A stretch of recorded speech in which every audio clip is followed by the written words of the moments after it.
No matter who the enemy, MJ said, you can always listen. When we listen, we learn their narrative and their dreams.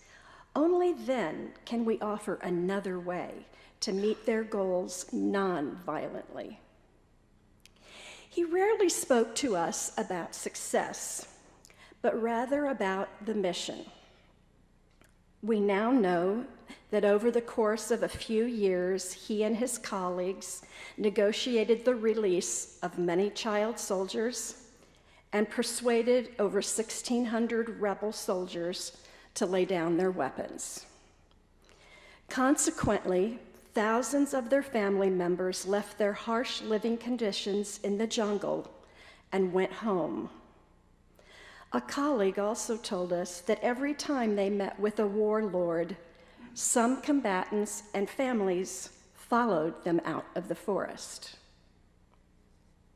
For over a year, MJ and his colleagues maintained contact with the notoriously violent militia group with Rwandan roots known as the FDLR.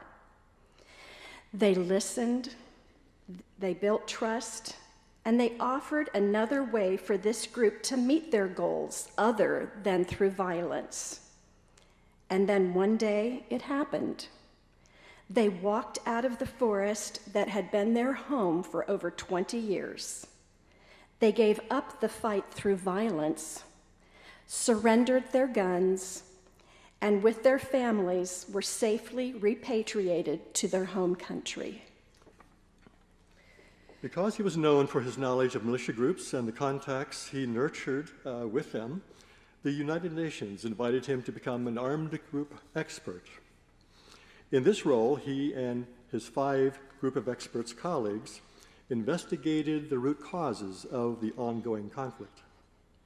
They reported their findings to the UN Security Council and could choose who could choose to impose sanctions on the offenders.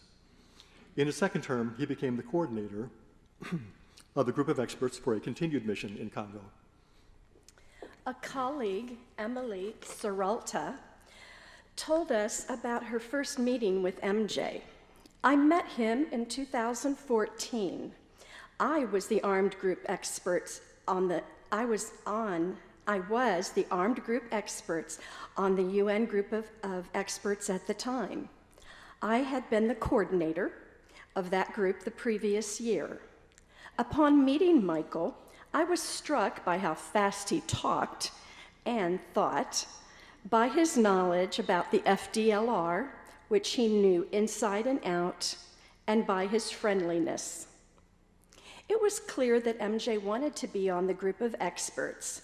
Many people want to do this job, but many people have the qualities required. Michael had so many of these qualities. He was intelligent and knowledgeable, passionate, and hardworking, to mention only a few. Kindness is not a requisite for this job, she said, but Michael had kindness and warmth aplenty. Ultimately, he took over the job I had been doing, and the second year became the coordinator of the group. On the morning of March 13, we were informed that MJ and his colleague Zaida Catalan had not returned from their mission the day before.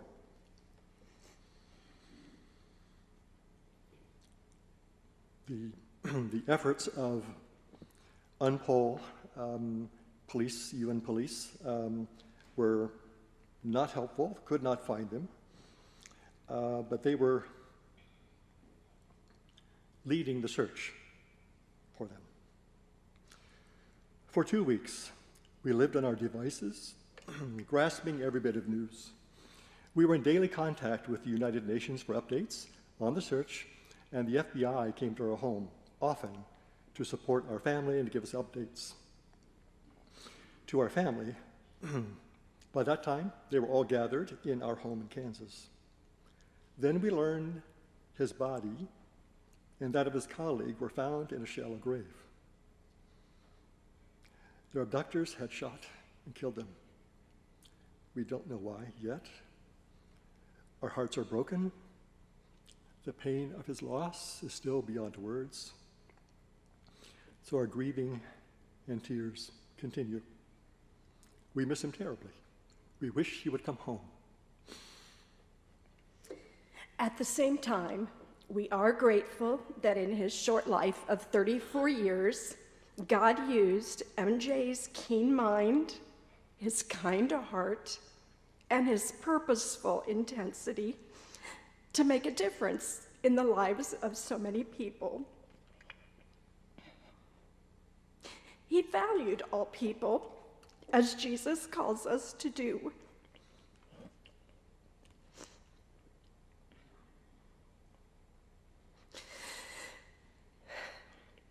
He listened. He offered alternative means for resolution and reconciliation without violence. Was his work dangerous? Sometimes it was.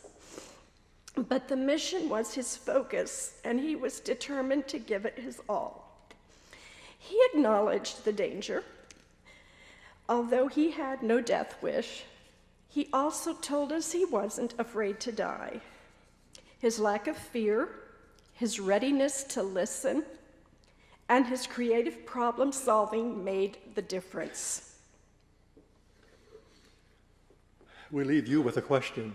How will you change the world? You don't have to go to Africa to make a difference. But then again, as you develop the gifts God has given you and that you are nurturing, be open to how and where God will use you. Use you to bring peace and reconciliation in a divided country and hurting world. Early in MJ's service time with MCC, he sent me a photo with a very short message. It simply read, "Mom, today I convinced this little girl's parents to not marry her off because I had funds to send her to school. One life at a time."